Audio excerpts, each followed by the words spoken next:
ওই মা বাবা কেমন সম্পদ চাচনি। কিছুদিন আগের একটা ঘটনা তোমরা অনেকেই দেখেছো। বরিশাল লাইনে লঞ্চ চলতেছে,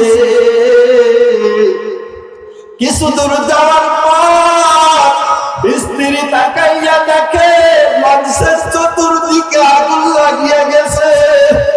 আ'মাল से बनती है ये जन्नत भी जहन्नम, लिखा के फितरत में न नूर है न नारी, लिखा के फितरत में न नूर है न नारी। দয়াময় আল্লাহ পাক রব্বুল আলামিনের দরবারে লাখ কোটি শুকর ও সুজুদ যে মহান রব্বুল আলামিন আমাদেরকে কোরআনের বাগানে আসার জন্য বসার জন্য তৌফিক দিয়েছেন, এজন্য শুকর আদায় করে আলহামদুলিল্লাহ। লক্ষ কোটি দরুদ মুহাম্মদুর রাসূলুল্লাহ সাল্লাল্লাহু আলাইহি ওয়াসাল্লামের উপর। সর্বোপরি শুকর যারা আজকে এই মাহফিলে আয়োজন করেছেন, কষ্ট করে মেহনত করে উপস্থিত হয়ে টাকা পয়সা দিয়ে সহযোগিতার হাতকে বাড়িয়েছেন, আল্লাহ তাআলা সবার খেদমতকে কবুল করেন। আমার সময় খুবই কম, আমি আপনাদের সামনে আল্লাহ তাআলা কালামুল্লাহ শরীফ থেকে একটা আয়াত তেলাওয়াত করেছি, রাসূলের অসংখ্য হাদিস থেকে একটা হাদিস পেশ করেছি। তো আল্লাহ তাআলা বলেন, ওয়াকাদা রাব্বুকা আল্লা তা'বুদু ইল্লা ইয়াহু, তোমার রবের আদেশ আল্লাহর ইবাদত করবা, অন্য কারো ইবাদত করবা না। কার ইবাদত? একমাত্র আল্লাহর ইবাদত করবা, অন্য কারো ইবাদত করবা না। রহমতের নবী বলেন, লা তাআতা লিমাখলুকিন ফি মাসিয়াতিল খালিক, আল্লাহর ইবাদত ব্যতীত ভিন্ন মাখলুকের ইবাদত করাই হলো হারাম, আল্লাহর ইবাদত ব্যতীত ভিন্ন জিনিসের ইবাদত করাই হলো হারাম। ইবাদত চলবে কার? দুনিয়ার কোন বান্দার ইবাদত চলবে না, কোন নেতার ইবাদত চলবে না, কোন প্রধানমন্ত্রীর ইবাদত চলবে না, কোন ইমাম সাহেবের ইবাদত চলবে না, কোন মাস্টার সাহেবের ইবাদত চলবে না, কোন সভাপতির ইবাদত চলবে না। ইবাদত চলবে একমাত্র আমার আল্লাহর, এছাড়া অন্য কারো ইবাদত চলবে না। ইবাদত চলবে একমাত্র আল্লাহ। আমার সময় খুবই কম, তো এজন্য আমি তাড়াতাড়ি আগানোর চেষ্টা করছি। এরপরে ইনশাআল্লাহ তাআলা বলতেছেন, এরে বান্দা, তুই যে দুনিয়া আসলি, আমি আল্লাহর শুকর আদায় তো করবি, এই জন্যই তো তোকে পাঠাইছি। তবে তুই তোর মা বাবার শুকর আদায় করিস, কারণ বান্দা দুনিয়ায় আসার জন্য তোর মা বাবার বড় অবদান আছে।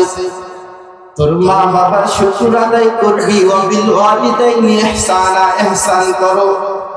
কাপড়ের প্রয়োজন হয় কাপড় দাও, খানার প্রয়োজন হয় খানা দাও, সেবার প্রয়োজন হয় সেবা দাও। বান্দা যা যা লাগবে তুই সব তোর মা বাবাকে দে। ওই মা বাবা কেমন সম্পদ চাচনি। কিছুদিন আগের একটা ঘটনা তোমরা অনেকেই দেখেছো। বরিশাল লাইনে লঞ্চ চলতেছে, কিছু দূর যাওয়ার পর স্ত্রী তাকাইয়া দেখে লঞ্চের চতুর্দিকে আগুন লাগিয়ে গেছে। স্ত্রী স্বামীকে ডাক দিয়া বলে, স্বামী চলো একটু ছাদে যাই। স্বামীকে ছাদে নিয়া পা দুটো জড়াইয়া কয়, রে স্বামী, তোমার ঘরে আসিয়া সেই পরিমাণ খেদমত করার দরকার ছিল স্বামী করতে পারি নাই, তুমি আমাকে মাফ করে দিও রে স্বামী। আমাদের যে সন্তানটা আছে, এই সন্তানটাকে তুমি হাফেজে কোরআন বানাইবা, এই সন্তানটাকে তুমি ইসলামী শিক্ষায় শিক্ষিত করবা। এবার স্বামী বলে, ও বিবি, এই সন্তানটাকে কেমনে বাঁচাইলো, কেমন মা? এবার মা বলে, স্বামী, সন্তানটাকে তুমি বুকের মধ্যে ভালো করে বেঁধে নাও, বেঁধে নিয়ে পানির মধ্যে ঝাঁপ দাও। আল্লাহ যদি চায় কোনো এক কিনারে যাইয়া পৌঁছে যাওয়া। আল্লাহর বান্দা এবার সন্তানটাকে বুকের মধ্যে বেঁধে পানির মধ্যে ঝাঁপ দিয়া দিলেন।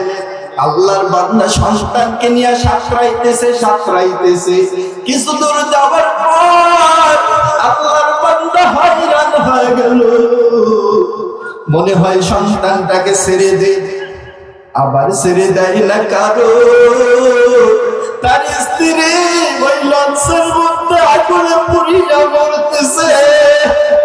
আল্লাহর বান্দা সন্তানটাকে আবার বুকে জড়াই গেলাম, এমন এক হালাত।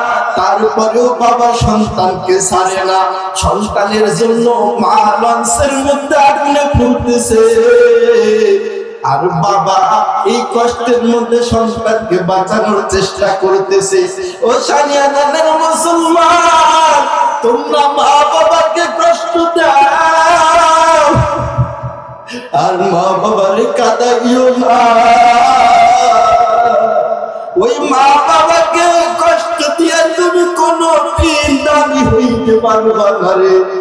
ওরে আল্লাহর বান্দা, দুনিয়ার জমিনে যাদের সম্মানী ব্যক্তি দেখো,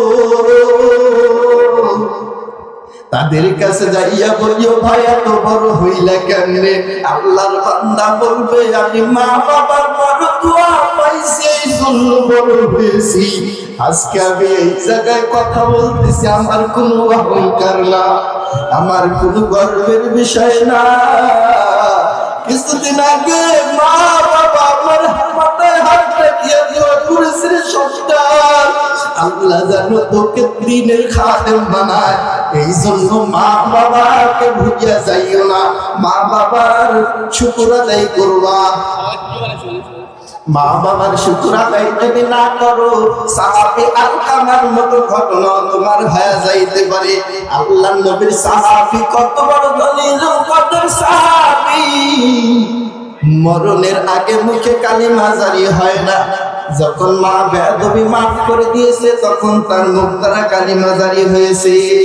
এই জন্য মা বাবার সাথে বেয়াদবি করবা না। আল্লাহ শিখায় দেয়, বান্দা তোর মা বাবার সাথে কেমনে ব্যবহার করবি, কেমনে কথা বলবি।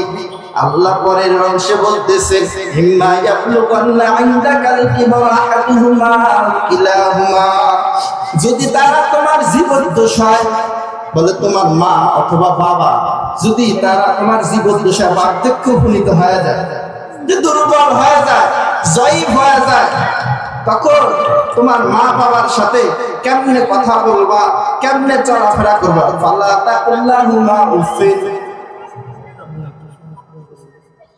ফালা তাকুল্লাহুমা উফিন, যে এমন ভাবে কথা বলিও না যার দ্বারা তোমার মা বাবা কষ্ট পায়। এমন কথা বলিও না, এমন আচরণ করিও না যার দ্বারা তোমার মা বাবা কষ্ট পায়। ফালা তানহারহুমা, এবং ধমক দিও না।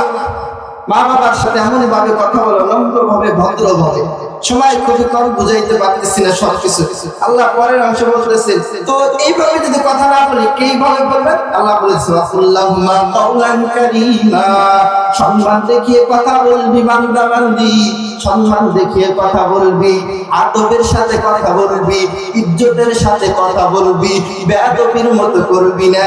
আমার বাংলাদেশে এমন কোন থানা নাই সেই থানার মধ্যে মা বাবা সন্তানের বিরুদ্ধে, সন্তান মা বাবার বিরুদ্ধে মামলা নাই। এজন্য আমরা মা বাবার শুকর আদায় করবো, আল্লাহরও শুকর আদায় করবো।